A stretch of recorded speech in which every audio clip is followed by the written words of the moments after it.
तीन भूखे साधु। एक शांत गांव में तीन साधु आए। भूखे थे, थके हुए थे, पर उन्हें रोटी से ज्यादा किसी और चीज की तलाश थी। क्या था वो रहस्य?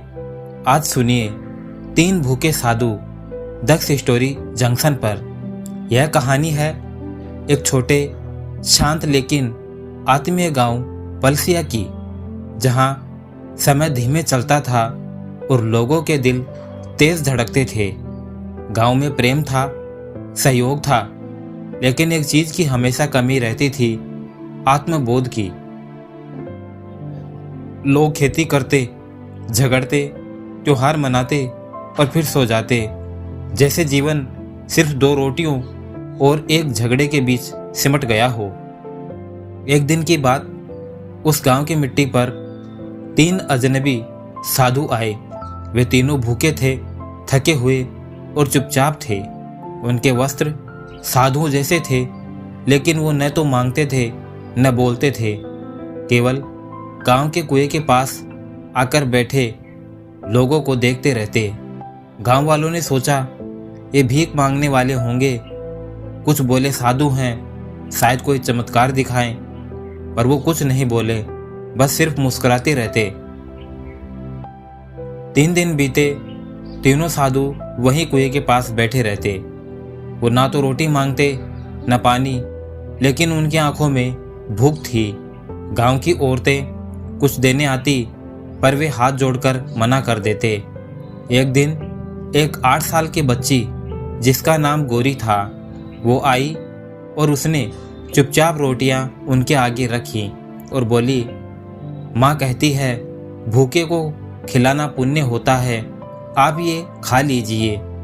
पहली बार तीनों ने उसकी ओर देखा और मुस्कुराए। तब उन्होंने पहली बार मुंह खोला और कहा, बेटी हम 3 हैं। पहला प्रेम की भूख लिए, दूसरा क्षमा की भूख लिए और तीसरा विश्वास की भूख लिए। गोरी चौंक गई। भूख तो रोटी की होती है, ये कैसी भूख है? साधु बोले, जिस दिन यह गांव तीनों लोगों को रोटी देगा, एक प्रेम से, एक क्षमा से और एक विश्वास से, उस दिन हमारी भूख मिटेगी। अब साधुओं की बात गांव भर में फैल गई। गांव के पंचों ने कहा, हम इन साधुओं की भूख मिटाएंगे और इनका आशीर्वाद लेंगे। पहले साधु प्रेम की भूख वाला सबसे पहले श्यामा काकी के घर पहुंचा। श्यामा काकी अकेली थी, इसलिए वह थोड़ी चिड़चिड़ी थी और हर किसी से लड़ती रहती थी। जब साधु ने दरवाजा खटखटाया और रोटी मांगी, तो वो चिल्लाई, मेरा खुद का बेटा भूखा है और तू मांगने आया है? और उसने झट से दरवाजा बंद कर दिया। साधु वहां से चुपचाप लौट आया, भूखा ही। दूसरा साधु क्षमा की भूख लिए गांव के सबसे धनवान व्यक्ति ठाकुर दीवान के घर गया। ठाकुर उस दिन अपने नौकर को मार रहा था, क्योंकि उसने घी गिरा दिया था। साधु ने कहा, भाई क्या तुम क्षमा का स्वाद जानते हो? ठाकुर ने हंसते हुए कहा, मैं राजा हूं इस गांव का, मैं क्यों किसी को क्षमा करूं? दूसरा साधु भी चुपचाप वहां से लौट आया, भूखा ही। अब तीसरा साधु विश्वास की भूख लेकर एक गरीब महिला के घर जाता है, जिसका नाम था मीरा। मीरा रोज कुएं से पानी भरती और दूसरों के घरों में काम किया करती। साधु ने कहा, माता मैं भूखा हूं और मुझे रोटी चाहिए, पर पहले एक वचन दो, तुम मुझ पर विश्वास रखोगी। मीरा मुस्कुराई, जो खुद भूखा है वह झूठा नहीं हो सकता। बैठो बाबा। उसने अपनी बची हुई 2 रोटियां उसे दे दी और साथ में पानी भी। साधु ने वो रोटियां खाई और फिर आंखें बंद की। तीनों साधु अगली सुबह गांव की चौपाल आए। अब की बार वो बोले स्पष्ट और गंभीर स्वर में, हम भूखों को रोटी नहीं चाहिए थी, हमें चाहिए था यह देखना कि क्या यह गांव अभी भी प्रेम, क्षमा और विश्वास को जानता है। हमें पहली जगह धुतकारा गया, दूसरी जगह घमंड मिला, पर तीसरी जगह एक गरीब औरत ने भूख से बड़ी आस्था दिखाई। साधु ने मीरा को बुलाया और उसके चरणों में झुककर कहा, बेटी, तू गरीब हो सकती है, पर तेरे घर में स्वर्ग की रोटी पकी थी।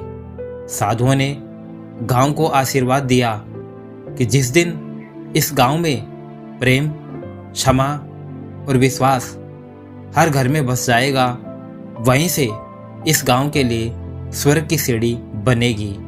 और वो तीनों धीरे धीरे अदृश्य हो जाते हैं, जैसे कोई एक सपना हो। मीरा अब गांव की सबसे सम्मानित महिला बन चुकी थी। उसके घर का कुआं अब 3 साधुओं का कुआं कहलाता था। हर कोई जानता था, सच्चे भूखे वे नहीं होते जो रोटी मांगते हैं, सच्चे भूखे वो होते हैं जो प्रेम, क्षमा और विश्वास को खोजते हैं। अब गांव बदल गया। श्यामा काकी अब रोज प्रसाद बांटती थी। ठाकुर ने पहली बार किसी गरीब की बेटी की शादी करवाई। गौरी अब बड़ी हो चुकी थी और हर बच्चे को वही कहानी सुनाती थी, 3 भूखे साधुओं की। दोस्तों, यह कहानी हमें सिखाती है कि हर इंसान के भीतर कुछ भूख होती है जो रोटी से नहीं, रिश्तों से मिटती है। प्रेम, क्षमा और विश्वास, यही वो 3 रोटियां हैं जो दुनिया को जीने लायक बनाती है। तो दोस्तों, अगर इस कहानी ने आपको भीतर तक छू लिया हो तो कमेंट करें कि मैं आज भी इन तीनों भूखों को अपने भीतर महसूस करता हूँ। इस वीडियो को शेयर करें अपने परिवार, दोस्तों और उन लोगों के साथ जो जीवन में प्रेम, क्षमा या विश्वास खो बैठे हैं। सब्सक्राइब करें दक्ष स्टोरी जंक्शन को, ताकि अगली कहानी, अगली सीख आप तक सबसे पहले पहुँचे। आपका दिन शुभ हो। धन्यवाद।